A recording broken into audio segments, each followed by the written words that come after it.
حقيقة إخواني الكرام أعتقد أنني طولت عليكم، مش عارف كم تكلمنا، يعني تقريبا ساعة.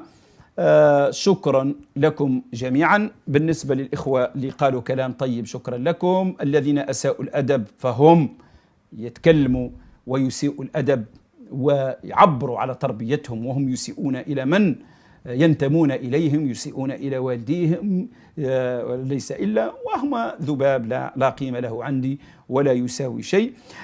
بالنسبة للإخوة اللي قدموا بعض الأسئلة حقيقة اعذروني، طولنا كثير وما عندنا قلناه وكشفنا بعض الحقائق، وإن شاء الله سنعود لبرنامج المراقب على القناة الرسمية، وأيضا لن أغيب عنكم كثيرا أيضا على مثل هذه الأحاديث المباشرة اللي هي أصلا تجعلنا أكثر تواصل وأكثر قبول وأكثر اهتمام وأكثر وصول إلى عقول المشاهدين وإلى قلوبهم.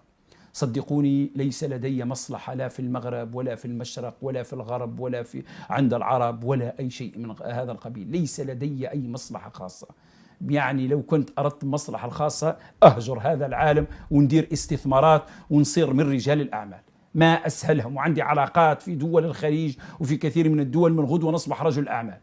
والله العظيم لو كان جينا نحوسوا على المادة ونحوسوا على هذه الأمور، ولكن عندنا مسؤولية أخلاقية منين بديناها ونحن نناضل ونحن صغار، لا يمكن أبدا أن يعني نستغني عن دورنا. وأيضا أنني أدرك يقينا أن البوليزاريو تحولت إلى أفعى حقيقية تجري تربيتها في الجزائر، وخطرها لم يعد على المغرب. هذه الصراحة. أين البوليزاريو؟ ما وجدتها في الداخل ولا في العيون، هي في تندوف، وخطرها الآن ليس على المغرب أصلا ولا شيء. كان عندها خطر من قبل عندما كان هناك بين السكان في هذه المناطق من يناصر البوليزاريو. أنا أعتقد بأن هذه الأسطوانة انتهت. الآن البوليزاريو تحولت إلى شأن داخلي جزائري، هذه الحقيقة، مشكلة جزائرية. هذم البوليزاريو عايشين في تندوف، بانيين دويلة في تندوف، ما يقومون به تتحمله الدولة الجزائرية لأنها دولة موازية أو دولة داخل الدولة. كل شيء راح يصير مع الأيام مشكلة جزائرية بامتياز. مسألة استفتاء تقرير المصير اللي تراهن عليه راه انتهى، ولا أستبعد أن المغرب ضمن حلف استراتيجي، راه ضمن شركاء الاستراتيجيين سينجحون في تحقيق أمرين: طرد البوليزاريو من الاتحاد الإفريقي، والأمر الآخر إخراج قضية الصحراء من اللجنة الرابعة من لجنة تصفية الاستعمار، وتصير قضية من القضايا المطروحة على الأمين العام للأمم المتحدة، عندها مبعوث يبحث لها على أي حل. وإن كانت كل الأمور تتجه إلى أن أقرب الحل الآن الذي عليه إجماع هو مقترح الحكم الذاتي. أما مسألة بناء الدولة السادسة فالجزائر تحرث في البحر فقط، وهذه هي الحقيقة. بارك الله فيكم إخواني الكرام، نتمنى الخير. صدقوني أنا قلت لكم بالبوليزاريو راهي أفعى تربي فيها الجزائر وستدفع ثمنها.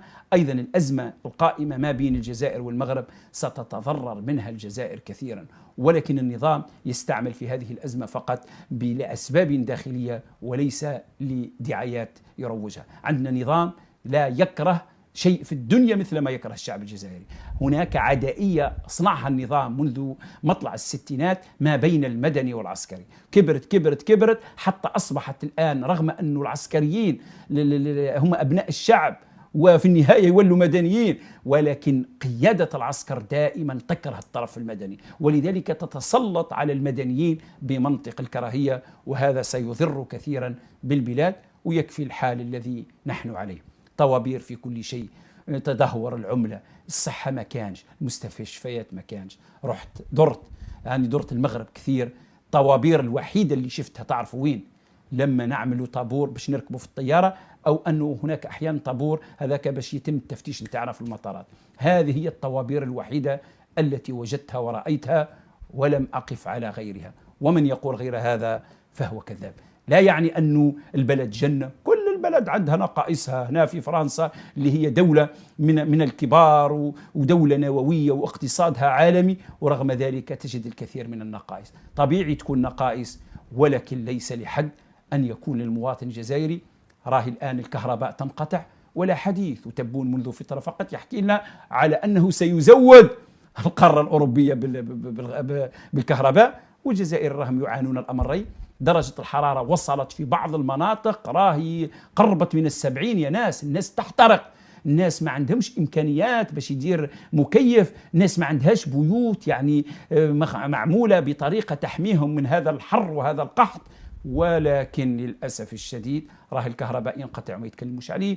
المياه راهي في بعض المدن يجيهم في الأسبوع مرة وأحيانا في الشهر مرة، ويخلص في الفواتير ويروح يجيب بالسيترنات الماء من الأرياف وكذلك. يعني هناك معاناة كبيرة للجزائريين، بدل أن الاهتمام بهذا الأمر راهو مشغول بالمغرب، والمغاربة راهم عايشين رغم أنهم لا عندهم غاز لا عندهم نفط ولا عندهم الثروات اللي موجودة عند الجزائر، ولكن رغم ذلك عايشين أفضل بكثير، ومدنهم خير من المخيرة في الجزائر. الرباط عيب تقارنها مع الجزائر البيضاء للأسف الشديد، ما تقدر تقارنها مع الرباط، ولا حتى الجزائر العاصمة تقدر تقارنها مع الداخلة اللي يقولوا عليها محتلة. حتى أنا قلت إذا كانت الداخلة محتلة فاللهم أجعل مدننا كلها محتلة، على الأقل تخرج من ذلك الواقع البائس إلى ما هو أفضل.